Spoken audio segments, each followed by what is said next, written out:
po yung manual namin, nasa text. Tinitext lang sila, ini-email lang sila, and I couldn't believe it that they had no manual, they had no book by which to learn how they were doing. And yet, all over the country, the model was the same. And so, there was a unity of spirit in GK that interested us so much that Ateneo, with Mayor Baby, tumaya po kami in what we call the GK Builders Institute.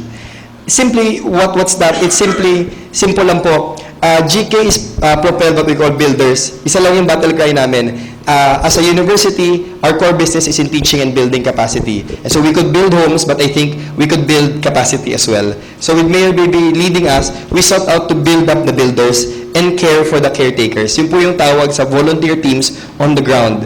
And when I say volunteer teams on the ground, they're there 24/7. And that's the magic of GK. When we said ending poverty the GK way, that's the secret weapon of Gawad Kalinga. It's actually the caretakers on the ground.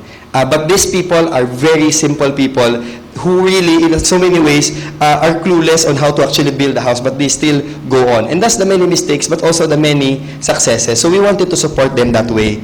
And we also saw that there was so much inspiration. Sabi nga ni Mayor Baby, GK is about inspiration. And that's how we work in Gawad Kalinga. We always share with people the many stories. But we also realize that we cannot build this country on sheer inspiration alone.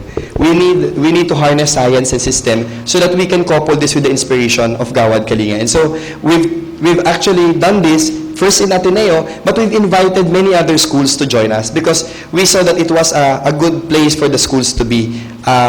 That our schools in the Philippines raise a lot of excellent professionals, excellent doctors, excellent lawyers, excellent politicians, but it seems that we lack in raising enough patriots. People who know how to love this country, who have a reason to love. In fact, in so many ways, we learn how to be desperate in our schools.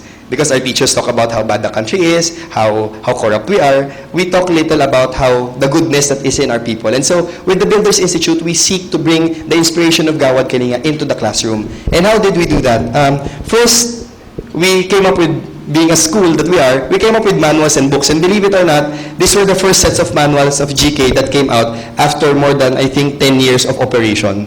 Before this time, most manuals were just handed on as pieces of paper, and the miracle unfolded. And in these books, we tried to document the best practice, because this is the way to scale up. If you really want to build a country, you cannot build a country in piecemeal. You have to build it scaled up, because the problem is so massive that your response cannot be small. And so, these were our efforts. This was the first set of manuals that we did for GK, and that's the set of manuals that we did for their food program. So we were simply really learning from GK. And what we did was go around the country, talk to more mayors, ask them what did they learn. And we also did these events. This was the first ever Township Development Summit. It was attended by more than 300 people, and mayors and governors, congressmen attended this, simply to talk about how can we use this GK model and actually use it in our towns. And because of this, the work of Gawad Kalinga has been embraced by over 500 municipalities and towns all over the country. So it's already 1/3 of all towns in the country. We are present on only 1/3. And of course, the key speakers there were Mayor Sonia and Mayor Baby, because they were the first ones to believe in this kind of work. And so that was a gathering that we held. But we realized that if you really want to build society, you cannot just work with one sector. So we started engaging as well the schools. This was a very recent picture taken 2 weeks ago. We started gathering school presidents to actually begin talking about what we call patriotic education. About learning all of these things that we're talking about today and actually bringing it into the classroom. That we have to learn how to be heroes while you're sitting in the classroom and not when you're outside.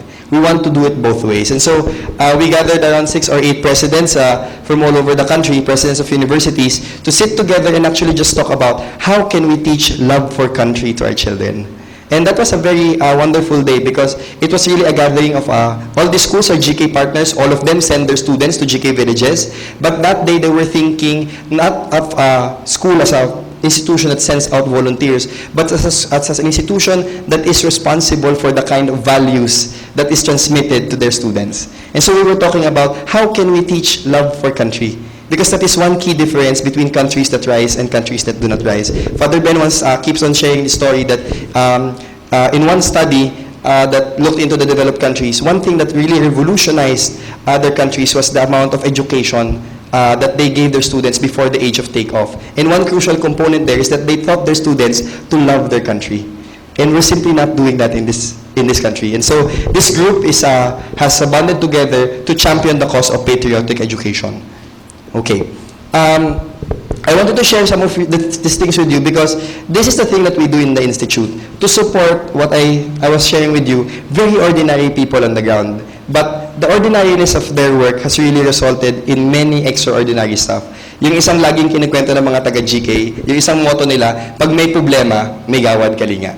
If there's a problem, nandyan ang GK. Kaya nga may GK kasi may problema. Sa akin, kung imposible, may gawad kalinga. And I think that's that kind of thinking that when you think about the poor, you don't think of them in small ways. You think of them in big terms. And so, this work of ordinary people has done a lot of great things. We built 1,700 communities.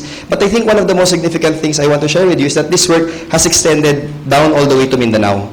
And I want to show you a video of what ordinary people can actually do to help this country rise from poverty. And this is the kind of work that started the work in Mindanao that in places where we thought that Muslim and Christian families, which have been fighting each other for the longest time, can never work together. However, 2 years ago, we started going there and building our communities of peace. And this is one such activity that I want to share with all of you.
solidarity that we all experience today is real and can be real to the rest of the Filipino. I honor you for your courage, my brothers and sisters in the Christian community. I honor you for your love. And I honor you for your faith, for believing that peace can actually happen.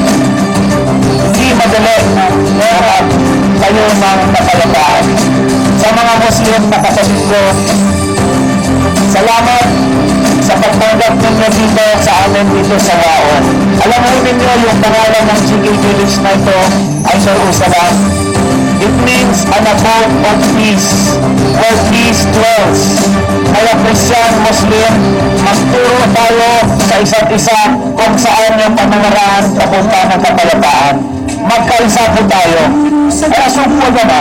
Makapag-resista, magtulungan, magpapayaan, yung nagsukong ng religion ng Muslim, religion ng Islam, religion ng Katoliko, ang sinusumpo nila sa mga tao. So we are very thankful with our Kalinga and their efforts. Also as mga Muslim brothers na part sa development with a soul, development with respecting the human dignity of people.